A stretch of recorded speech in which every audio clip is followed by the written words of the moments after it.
92.7 big FM पर आप सुन रहे हैं यादों का idiot box with Nilesh Mishra season 4। कहानियां जिनमें आप मिलते हैं खुद से। दोस्तों, मैं आपको सुनाने जा रहा हूं अपनी मंडली की सदस्या रश्मि नाम्बियार की लिखी कहानी 8वां सुर। साल के इस महीने में पुणे में भी हल्की ठंड पड़ने लगती थी। धूप के एक टुकड़े को खुद से लपेट के प्रशांत बालकनी में खड़ा चाय पी रहा था। ओ, यह भी कुछ चाय है। उसे अपनी बनाई हुई चाय बिल्कुल पसंद नहीं थी। आज उसको घर की बहुत याद आ रही थी। उसने दूर क्षितिज की ओर देखा, जैसे वहीं कहीं उसका घर हो।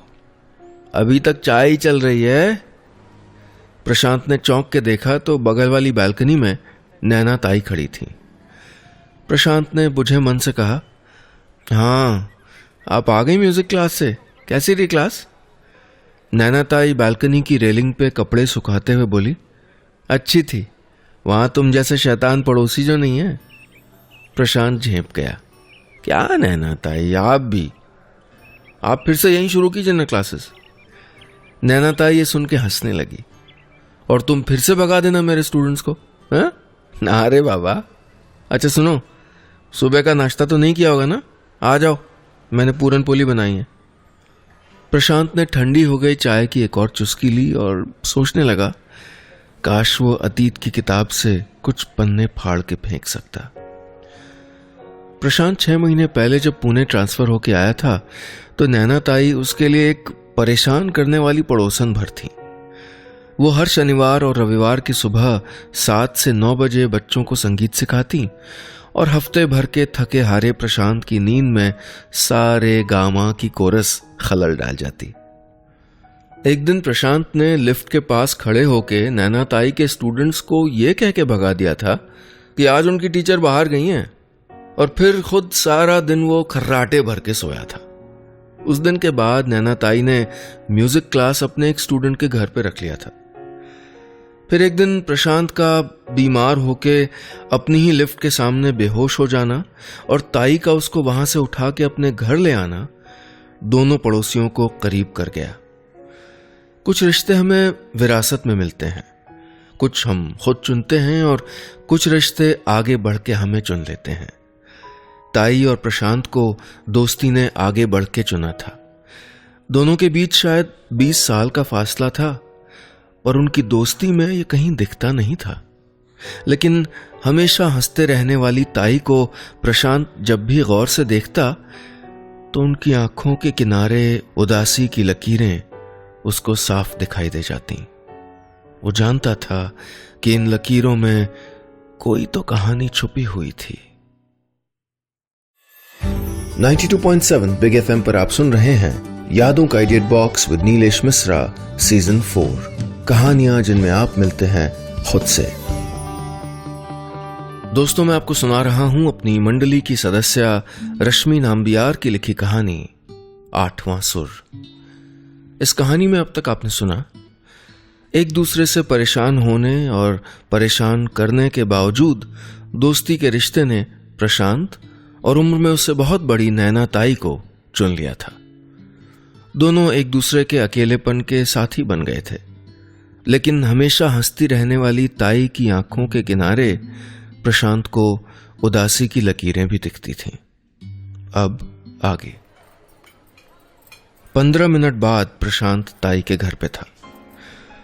पूरे हफ्ते ऑफिस कैंटीन से लंच और डिनर करने के बाद रविवार को ताई का बनाया हुआ खाना खा के उसके पेट को थोड़ा आराम मिलता और साथ ही घर को मिस करने वाले उसके मन को थोड़ा सुकून। नैना ताई में उसको अपनी बड़ी बहन दिखती थी। नैना ताई भी अपने हफ्ते भर की बातों का स्टॉक प्रशांत के सामने खाली करती। अपने स्टूडेंट्स की बातें, बिल्डिंग में बाकी लोगों की बातें, वॉचमैन रामदीन की शिकायत, सब प्रशांत के सामने उड़ेल देती।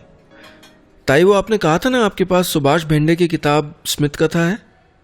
मुझे वो चाहिए। हाँ, मैं नाश्ता लगाती हूँ, तुम वो अलमारी से किताब ढूंढ के निकाल लो। और सुनो, संभाल के निकालना, वो मेरे बाबा की किताबें हैं। ताई ने मुस्कुरा के कहा। प्रशांत अगले ही पल अलमारी खोल के खड़ा था। उसमें किताबें करीने से लगी हुई थी, लेकिन उन पे धूल की परतें कह रही थीं कि इन किताबों ने सालों से बाहर की रोशनी नहीं देखी थी। उसने उनमें से विष्णुदास भावे की एक किताब निकाली, धूल झाड़ते हुए उसको सूंघा। प्रशांत के चेहरे पे मुस्कान फैल गई। तभी सबसे ऊपरी दराज में उसको स्मित कथा दिखी। उसने झट से उसको निकाला। उस किताब के निकालते ही बगल वाली किताब जमीन पे आ गिरी। प्रशांत को ताई की बात याद आई और वो दांत से जीभ काटते हुए गिरी हुई किताब को वापस दराज में रखने लगा। उसकी उंगलियां किसी ठंडी सी चीज को छू गई। उसने टटोल के उस चीज को बाहर निकाला तो उसकी आंखें फटी की फटी रह गईं। वो चिल्लाया, ताई, ताई जल्दी आओ। ताई रॉकेट की स्पीड से किचन के उस दूसरे कमरे की दूरी तय करके उसके सामने खड़ी थी। जैसे उन्होंने प्रशांत के हाथ में पकड़ी हुई चीज देखी, उनके चेहरे पे ठीक वैसे ही भाव उभर आए जैसे किसी मासूम जानवर को अचानक पिंजरे में डाल दिया गया हो। प्रशांत के हाथ में एक ट्रॉफी थी। ताई, ये तो संगीत की दुनिया का सबसे बड़ा अवार्ड है, ये आपके पास? इस पे नयनतारा जोशी लिखा है। प्रशांत की आंखों में हैरानी थी और चेहरे पे उत्सुकता। नैना ताई ने बड़ी मुश्किल से कांपते होठों से कहा, प्रशांत, इसे वापस रख दो। 92.7 बिग एफएम पर आप सुन रहे हैं यादों का idiot box with Nilesh Mishra, season 4। कहानियां जिनमें आप मिलते हैं खुद से। दोस्तों, मैं आपको सुना रहा हूं अपनी मंडली की सदस्य रश्मि नाम्बियार की लिखी कहानी 8वां सुर। इस कहानी में अब तक आपने सुना, एक रविवार प्रशांत को नैना ताई की अलमारी से एक किताब निकालते वक्त एक ट्रॉफी मिलती है।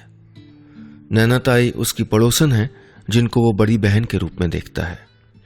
ये ट्रॉफी संगीत जगत का सबसे बड़ा अवार्ड है और उस पे लिखा है नयनतारा जोशी का नाम, जिनको सुन के प्रशांत बड़ा हुआ है। प्रशांत जानना चाहता है कि वो ट्रॉफी ताई के पास कैसे आई। ताई उस ट्रॉफी को देख के और उसके सवालों से परेशान हो जाती हैं। अब आगे। ये वही नयनतारा जोशी है ना जिन्होंने घनश्याम तेरे दरस को तरसूं गाया था? मेरी आई उनकी बहुत बड़ी फैन है ताई, मैं तो इस गाने को सुन के बड़ा हुआ हूं। प्रशांत एक सांस में यह सब बोल गया, लेकिन नॉस्टैल्जिया के चक्कों को अचानक लॉजिक का ब्रेक लगा। नयनतारा जोशी, नैना जोशी, आप? वो नैना ताई की आंखों में जवाब ढूंढने लगा, मगर उन आंखों में अब समंदर उमड़ आया था। इससे पहले कि प्रशांत समंदर की गहराइयों में उतर पाता, ताई ने लगभग चीखते हुए कहा, इसे वापस रखो और जाओ यहां से प्रशांत। प्रशांत बौखला के ट्रॉफी वहीं टेबल पे रख के घर चला गया। ताई भी उसी टेबल का सहारा लेके वहीं खड़ी होके न जाने कितनी देर तक रोती रही। प्रशांत को कुछ समझ नहीं आ रहा था। उसने ताई से कभी उनके अतीत के बारे में जानने की कोशिश नहीं की थी। उसको बस इतना पता था कि ताई अपने माता पिता की इकलौती संतान थी और तकरीबन 15 साल पहले उन दोनों के गुजरने के बाद ताई अकेली थी। बच्चों को संगीत सिखा के अपना घर चलाती थी। फिर ये नयनतारा जोशी, ये अवार्ड, ये क्या माजरा था? प्रशांत ने अपनी आई को फोन करके नयनतारा जोशी के बारे में पूछा तो पता चला नयनतारा जोशी बस एक ही गीत गा के फिल्म जगत से गायब हो गई थी। प्रशांत के लिए नैना ताई का बर्ताव अब उलझन बन रहा था। अचानक डोरबेल बजी। दरवाजा खोला तो सामने सूजी हुई आंखें, चेहरे पे गहरी उदासी की लकीरें और हाथ में एक ढकी हुई थाली पकड़े ताई खड़ी थी। उन्होंने थाली आगे करते हुए कहा, खाना नहीं खाया होगा ना, खा लेना। प्रशांत की आंखें भर आईं। ताई के चेहरे से साफ दिख रहा था कि वो तकलीफ में थी और इस हालत में भी उनको उसकी फिक्र थी। प्रशांत ने एक हाथ से थाली ली और दूसरे हाथ से ताई की कलाई थामते हुए बोला, तुमने भी तो खाना नहीं खाया होगा ना ताई, आओ। ताई को सोफे पे बिठा के प्रशांत उनके सामने घुटने टेक के बैठ गया। कुछ तो बोलो ताई। ताई कुछ देर तक नजरें झुकाए बैठी रही, फिर धीमे से बोली, मैं नयनतारा जोशी हूं। नहीं थी। ताई की इस बात से प्रशांत को कोई हैरानी नहीं हुई। पिछले 1 घंटे में वो ये बात समझ चुका था, लेकिन बात इससे भी आगे थी। उसने नर्म आवाज में पूछा, आप नयनतारा जोशी थी मतलब? ताई ने गला साफ करते हुए कहा, मेरे गुरु श्री प्रहलाद देवकरे की मैं सबसे चहेती शिष्या थी। एक माटी की ढेर में अपनी शिक्षा से उन्होंने जान फूंकी थी। कोल्हापुर के संगीताचार्य प्रहलाद देवकरे, आप उनकी शिष्या थी? आई से सुना है उनके बारे में। हाँ, हम तब कोल्हापुर में रहते थे। मैं 17 साल की थी जब एक फिल्म में गाने का ऑफर आया। फिल्म बाबा के एक दोस्त बना रहे थे। बाबा ने गुरुजी से आज्ञा मांगी तो उन्होंने ये कह के मना कर दिया कि फल पूरी तरह पक जाए तभी उसमें सही मिठास आती है। लेकिन बाबा नहीं माने। वो अपने दोस्त से वादा जो कर चुके थे। ताई सामने दीवार देख रही थी, मानो अतीत का कोई पन्ना वहां छपा हो। प्रशांत ने पूछा, फिर? बाबा की खातिर मैंने गाना तो गाया, लेकिन डर के मारे ये बात गुरुजी को नहीं बताई। मगर ये बातें छुपती हैं क्या? गाना हिट हो गया और गुरुजी को पता चल गया। प्रशांत बीच में बोल पड़ा, और वो गीत था, घनश्याम तेरे दरस को तरसूं। प्रशांत ने देखा कि ताई के चेहरे का रंग अचानक उड़ गया था। वो बोल रही थी, गुस्से में गुरुजी मेरे घर आए थे। बाबा को उन्होंने बहुत डांटा। प्रशांत, मैं वहीं दरवाजे के पीछे खड़ी कांप रही थी। मुझ में हिम्मत नहीं थी आगे बढ़ के माफी मांगने की। जाते जाते उन्होंने दरवाजे की तरफ देख के कहा था, बहुत बड़ी हो गई हो, अब तुम्हें मेरी जरूरत नहीं है, मत आना मेरे पास। ताई का गला रुंध गया। मैं उनसे माफी मांगना चाहती थी प्रशांत, पर उन्होंने मुझको मौका ही नहीं दिया। उस रात वो दुनिया से ही चले गए। उनकी मौत का कारण मैं थी। मैं कह के ताई हिचकियां लेके रोने लगी। प्रशांत उनका हाथ थाम के वहीं बैठा रहा। कुछ शांत हुई तो बोली, मुझ पे मेरे गुरु का श्राप है। उस दिन के बाद जब भी मैं लोगों के सामने गाने की कोशिश करती, मेरी आवाज गले में ही अटक जाती। बस कुछ आलाप लगा लेती हूं और वहीं बच्चों को सिखाती हूं। उनके जाने के दुख ने मुझको बीमार कर दिया था। 2 महीने बाद बाबा ने पुणे ट्रांसफर ले लिया और मैं यहां आके नयनतारा जोशी से नैना जोशी बन गई। प्रशांत कुछ देर चुप रहा, फिर बोला, आपने अपने गुरु का कोई अपमान नहीं किया। आपने तो बस अपने बाबा की बात मानी। इसके लिए किसी को इतनी बड़ी सजा कैसे मिल सकती है भला? ताई ने उसे गौर से देखा और उठ के अपने घर चली गई। उस रात पुणे के 2 घरों में नींद के लिए कोई जगह नहीं थी। सुबह दूध वाले की घंटी बजाने पे जब ताई ने दरवाजा खोला तो देखा प्रशांत के दरवाजे पे ताला लगा था। वो ताला उस शाम भी नहीं खुला और न ही अगली सुबह। 92.7 बिग एफएम पर आप सुन रहे हैं यादों का idiot box with Nilesh Mishra season 4। कहानियां जिनमें आप मिलते हैं खुद से। दोस्तों, मैं आपको सुना रहा हूं अपनी मंडली की सदस्य रश्मि नाम्बियार की लिखी कहानी 8वां सुर। इस कहानी में अब तक आपने सुना, प्रशांत के पड़ोस में रहती हैं नैना ताई, जिनको वो बहन की तरह मानता है। अभी उसको पता चला है कि नैना ताई ही वो नयनतारा जोशी हैं जिन्होंने एक गीत गा के संगीत की दुनिया में तहलका मचा दिया था और फिर गुमनाम हो गई थी। अपने गुरु के मना करने के बावजूद फिल्म में गा के उन्होंने गुरु को नाराज किया था। इसलिए उनका मानना है कि उनके गुरु का यह श्राप है कि उसके बाद वो कभी नहीं गा पाई। अब आगे। प्रशांत के दरवाजे पे ताला देख के नैना ताई को घबराहट हो रही थी। उन्होंने प्रशांत को कई बार फोन किया, लेकिन बस घंटी जाती और फिर कॉल कट जाता। उनकी बेचैनी हर पल बढ़ती जा रही थी। शाम को जब सूरज उनकी खिड़की पे उतर आया था तो प्रशांत उनके दरवाजे पे खड़ा था। उसके हाथ में एक खुला हुआ लैपटॉप था। ताई, कहाँ हो ताई? ताई किचन से लाल चेहरा, डबडबाई आंखें लिए भाग के दरवाजे तक आईं। इससे पहले कि वो कुछ बोल पाती, प्रशांत ने उनको वहीं कुर्सी पे बिठाया और लैपटॉप उनके सामने रख दिया। लैपटॉप स्क्रीन पे एक मुस्कुराती हुई औरत थी।